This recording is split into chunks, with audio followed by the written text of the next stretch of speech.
Hi gang, sexy. Let's get back to the Ardennes. Um, Looking at the reinforcement chart here. All right, Bitterwoods, Cups games. Look at the reinforcement chart here. See, the Allies are about to start getting some armor, some decent armor, and then they're going to get just pretty much a flood of good reinforcements, and Brits that'll all come in to protect the Meuse River. All right, so they're about to get the numbers. The Germans, not so much. All right, a couple SS units came in, some mech infantry. The Führer's Guard's going to come in, and then another SS unit, but they don't have the staggering amount. But you'll notice that almost all of this is armor or mechanized across the board until you get some infantry down here, but then there's more armor and more mech. So a lot of them, they put together quite a bit of mobile forces to get over here to the Ardennes. It's a shame they didn't have them right in the initial push. So it looks like it could get exciting, right? Yeah, not so much. Because 101st and the 82nd and the remnants of the 30th Infantry Division attempted. They couldn't do it. I didn't have enough units up in this area to get into blocking points. I couldn't get units from down there up here fast enough to help block. And all of this mechanized and armored stuff with the, quarter movement for quarter movement point on the roads, okay?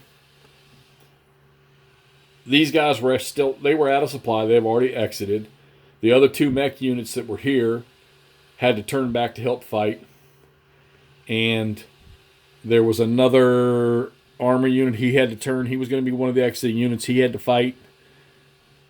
And the Germans rushed what they could up here. So, again, keep in mind, supplies, 4 hexes to a road, and then the road leading back to their supply source, which in this case for the Germans is the east edge of the map.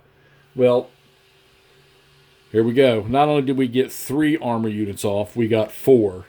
And we got 3 mechanized units off. They're in supply. The Germans own Bastogne, they own Marsh, and they own Saint-Vith, which you can't see. And they own Saint-Vith down here. Right there. So, and I mean, I even did this with the rule with having to occupy these hexes over here that you see under these improved positions to guard that left flank for whenever, I guess, Patton would arrive, okay? Not that that's what they were. They were just, that was the blocking force. 7th Army was the blocking force for the penetration. So, and quite frankly, up here, I probably could have got off. Let's see, 1, 2, 3, 1, 1, 2, 3, 2, 1, 2, 3, 3. I could have got off 2 more. Another tank unit and another mech unit off the map. And they still had mech units arriving. Okay? And, down here they've got the SS, there's 2 SS divisions coming on. All right? There was at no point during this game, well, when you first set up, and it's typical of the Bulls. I don't know where the representations come from in different games. I think when I play other games like the 28th, 106th, while granted it's pretty much a ghost front, and it's very thin. You don't see the massive holes in the front line like you do when you set this game up. Like this whole area here in Clairvaux, Marnock, out in front of Houffalize, Neuville, and Bastogne, if you knocked out 1 or 2 American units, which the Germans were capable of doing, and they did do, granted, great die rolls, there's no stopping them. Because if the avenue, even staying within the Army boundaries, with the avenues of approach being mostly through the middle to get to the Meuse crossings up there, unless you decide to go towards Liege, which I never even gave that a thought as the Germans. I just pushed sort of easy go towards that area over there. There's just not enough to get in the way.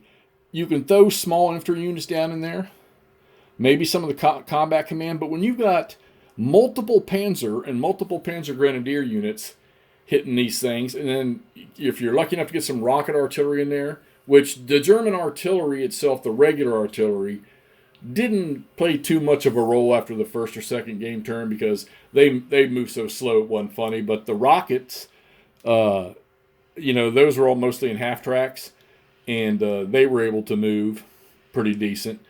And, once they fired, they flipped a fire, and, you didn't reset that stuff till the end of the turn, end of the full game turn. So, but it was just, the Germans just, am I going to sit here and say it was just all lucky die rolls? Well, I mean, if you look at the chart, and, of course, you're using modifications, you're using the terrain combat modifiers, but, I mean, if you look at that chart right there, 3 to 1's super. But you can get away with some if you roll a 2 or 3 on 1 to 1 or 2 to 1, where if you get their ability rating, which most of the German units were better than the Americans, and unless the Americans were in certain terrain, they would always get that ER applied, which is going to be a -1. Okay, you might have combined arms, you might have flanking attack stuff that goes on. Maybe you get air support in there. The American air support I never got to use, I think, but one time. The American air support, what little there is in the first 3 or 4 game turns for both sides, in an attack or a defense. I was using them to resupply, because the only getting the most I got was 2, or I had to use them, try to use them for interdiction. Well, this last turn, the random event came up where you roll a dice and you subtract that. It was the Germans attempting to knock out any Allied air support or what they could. And you roll a dice, and whatever that dice roll is, you subtract that number of air points coming in, even if it's in the future. So the next 3 or 4 turns, there was no air coming in for either side. But, the Allies rolled they got a -4, and the Germans were getting a -3. Doesn't matter much to the Germans, but that -4 would have carried over for 1, 2, 3, 4, 5, 6, 7.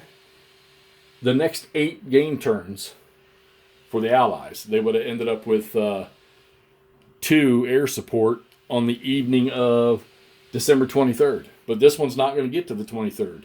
It says the game ends immediately if the certain number of units gets off the map above the town of Vero, which is right across the Meuse, and above the town of Vero, which is right here, off the map, in supply.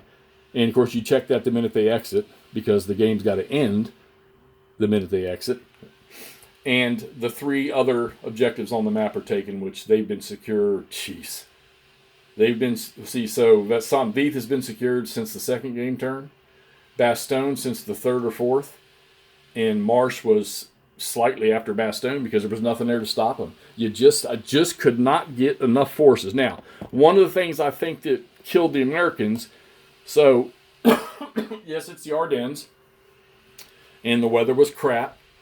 I think I don't know about units going from Bastogne all the way to Rochefort in half a day. Maybe I'm wrong. Maybe that was completely possible.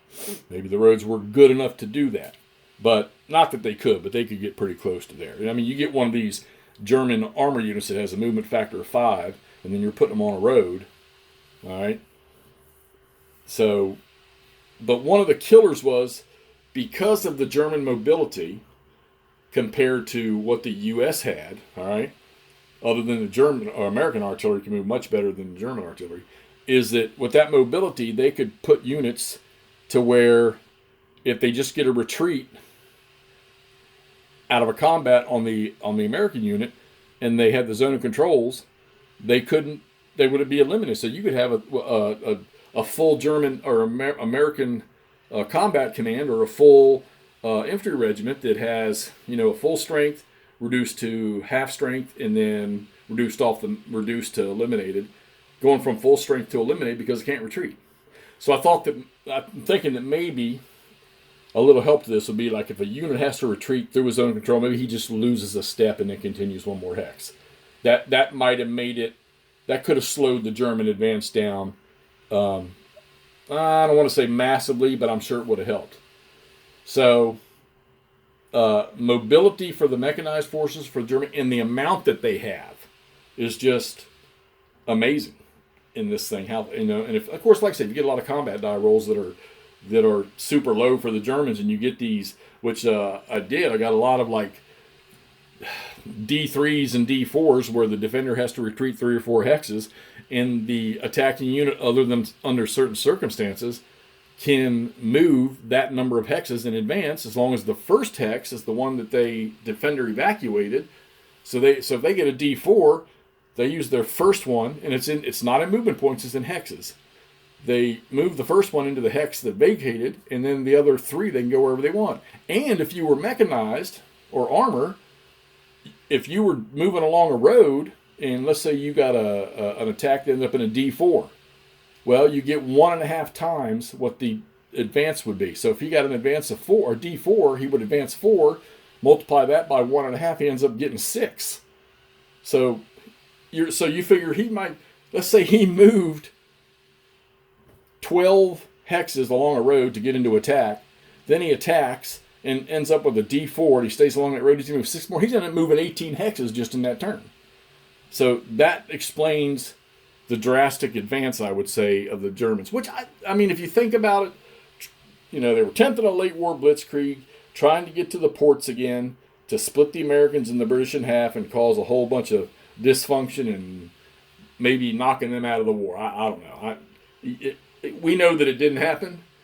It did in this game. So this is the second Bulge game I've played where the Germans won. All right, the first one was Ardennes 44, Mark's game, Simonich's game, where they won by the skin of their teeth, and it wasn't anything of crossing the Meuse and getting off the map, it was just taking objectives.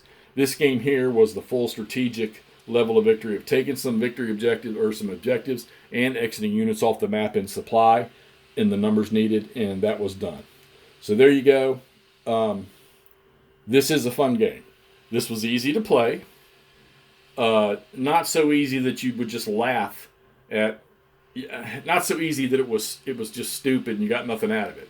It's just the way, I guess it's Bruno that did these. The way the rules are done, it plays out well. It works well for the system. Trying to find my little book here. I think, is this a Bruno game? Let's see. I don't know. I have to look it up. I want to say the Bitterwoods is, but I could be wrong. Oh, here we go. No, I'm sorry. This is, okay, so the game development was Bruno Sinigaglio, and Randy Heller was the game design. All right, so, and I see Randy on Facebook quite a bit. I see him posting stuff. So, Randy, thanks for a good game. Bruno, Randy, Compass Games, thanks for a good game. Guys, this is one I'd say worth having and playing. You won't have to set it up for weeks and hours and months on end or whatever. You can play this thing. You can play this thing in a couple days, 2-3 days, easily. You can probably play it one day if you just sit down. I know some of you guys like to grind games out on a weekend or something like that. Get out in your garage, like good old Mark Rosero. Get out there in your garage, set this thing up, grind it out, and you'll probably be done with it in a day. So, big fun. Optional rules, no variants. Almost slipped up and used a variant rule because I wasn't paying attention, but fortunately it never happened. Game over. German victory, and they're headed off to, I guess it's to Antwerp. All right, let's get this posted. Let me know what y'all think of this thing. Like I said, those of you that played it, give me some kickback or give me some feedback, and let me know what you thought. Talk to y'all soon with what's next on the table.